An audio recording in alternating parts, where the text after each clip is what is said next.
चूँकि ये साल का प्रथम त्यौहार है।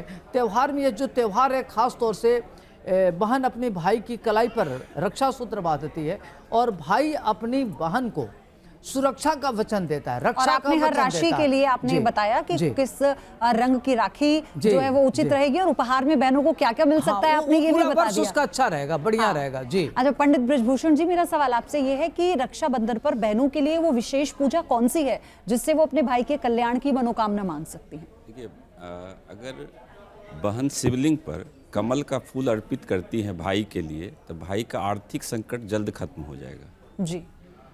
अगर शिवलिंग पर शाम के वक्त घी का दिया जलाती हैं तो भाई पर चल रहे मुकदमा जल्द खत्म हो जाएगा।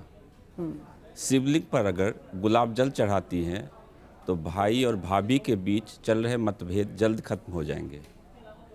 गणेश जी को लाल फूल चढ़ाती हैं तो भाई के रुके काम बनने शुरू हो जाएंगे। शिवलिंग पर सम्मी का पत्ता चढ़ाती हैं तो शनि की 7.5 या ढैया से राहत मिल जाएगा। शिवलिंग पर कच्चा दूध में केसर डालकर चढ़ाती हैं तो भाई का बहुत जल्द प्रमोशन हो जाएगा जी। शिवलिंग पर पंचामृत चढ़ाती हैं तो भाई की बीमारी से छुटकारा मिल जाएगा। मैं ये भी जानना चाहती हूँ पंडित बृजभूषण आपसे, आपने जो भी आपने ये पूजा की जो पद्धति बताई है, तो ये क्या विशेष तौर पर ये राशि अनुसार किया जाता है या फिर यही पूजा की पद्धति है, इन्हीं के द्वारा पूजा को संपन्न किया जाता है? देखिए, इसमें कोई राशि से कुछ नहीं है। भगवान शिव का ये जो है ये मतलब रक्षाबंधन का दिन जो है वो उस दिन अगर हम ये विशेष पूजा करते हैं, चूँकि ना भाई बहन का ही दिन है मुख्य रूप से अगर देखा जाए तो सावन का जो पूर्णिमा है बहन का दिन है। ईश्वर की इनके ऊपर विशेष कृपा होती है। मतलब कहा जाता है कि ईश्वरीय शक्ति इनके अंदर होती है और इस दिन बहन अगर भाई के लिए भगवान से अर्जी करती है, मतलब सीधा भगवान कनेक्ट हो जाते हैं उनसे और उनकी चीज़ें मतलब उनकी बातें बहुत जल्द भगवान सुन लेती हैं। इसीलिए इस दिन भगवान ये आशीर्वाद दे करके रखते हैं बहन को कि आप भाई के लिए आशीर्वाद दो और भगवान से प्रार्थना कर लो तो आज भगवान का भाई का कल्याण हो जाएगा। जी। मेरा आपसे ये भी सवाल है कि व्रत रखने की भी परंपरा रही है। हम देखते हैं कुछ बहनें जब तक कलाई पर राखी नहीं बांध देती तो कुछ खाती नहीं है, तो क्या व्रत का भी कोई विशेष महत्व होता है रक्षाबंधन पर? देखिए, होता है इसमें कि व्रत रखते हैं, लेकिन अगर जैसे कि इस बार 9:01 से हो रहा है तो करना क्या है कि 3 घंटे पहले हम खाना ना खाएं, उसके बाद स्नान ध्यान करके वस्त्र नए वस्त्र या धुलाए हुए वस्त्र को पहन करके उसके बाद हमको करना चाहिए। जी जी। आपने जो मंत्र बताया था रक्षाबंधन को लेकर, मैं चाहती हूँ आप उसका अर्थ भी बताएं हमारे दर्शकों को ताकि वो समझ पाएं। देखिए, इसमें क्या है ना कि मतलब इसका यही है कि जो हम कलाई पे राखी बांधते हैं, इससे ना भगवान हमारे भाई की पूर्ण रक्षा करें। और मैं चाहती हूँ कि अब आप हमें रक्षाबंधन की पौराणिक कथाएं भी बताएं। इसमें ना 2 कथाएं प्रचलित है। एक तो राजा बलि की है। एक्चुअली राजा बलि जब भगवान के स्वर्ग को जब जीतने के लिए यज्ञ कर रहे थे तो वो इंद्र घबरा करके भगवान विष्णु के पास गए कि मेरी रक्षा करो, देवता की रक्षा करो। तो भगवान विष्णु ने 52 अवतार के रूप में वो गए और उनसे भिक्षा मांगने के लिए बलि से, और बलि उनको छोटा समझ करके वो तैयार हो गए। उन्होंने 3 पग मांगा था और 3 पग देने को राजा बलि तैयार हो गए। पहले पग में वो पृथ्वी को पूरा लांघ गए, दूसरे पग में ब्रह्मांड को लांघ गए। उसके बाद राजा बलि समझ गए कि ये साधारण मानव नहीं है, ये कोई ईश्वर ही है, श्रीहरि हैं। तो फिर तीसरा पग के लिए उन्होंने कहा कि तीसरा पग मैं कहाँ रखूं? तो राजा बलि बोले कि आप मेरे सर पे रख दीजिए।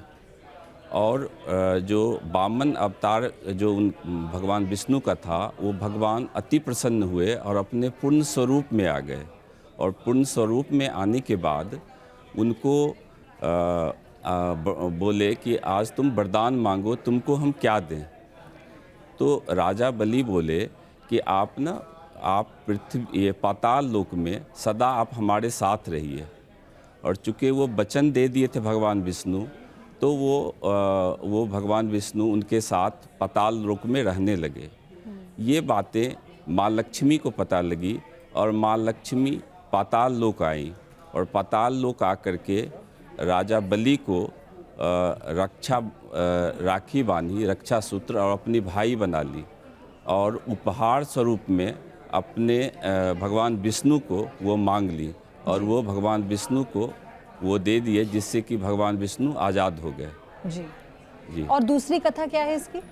देखिए, दूसरी कथा है कि ये भगवान कृष्ण की कथा है जी।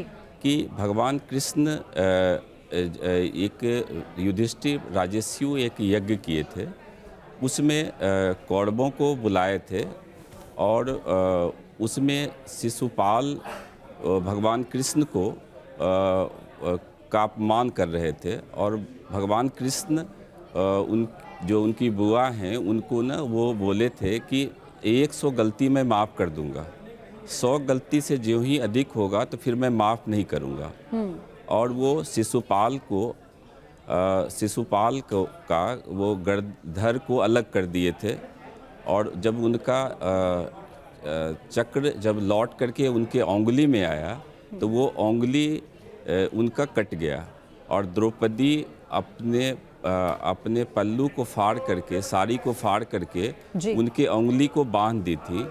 और उसी दिन भगवान कृष्ण वचन दिए थे कि एक एक धागे का ऋण है मेरे पास और मैं इसका ऋण चुकाऊंगा। और जब युधिष्ठिर जुए में द्रौपदी को हार गए थे, उस समय दुशासन द्रौपदी का चीर हरण कर रहे थे, उस समय भगवान कृष्ण उनकी रक्षा किए थे। जी जी।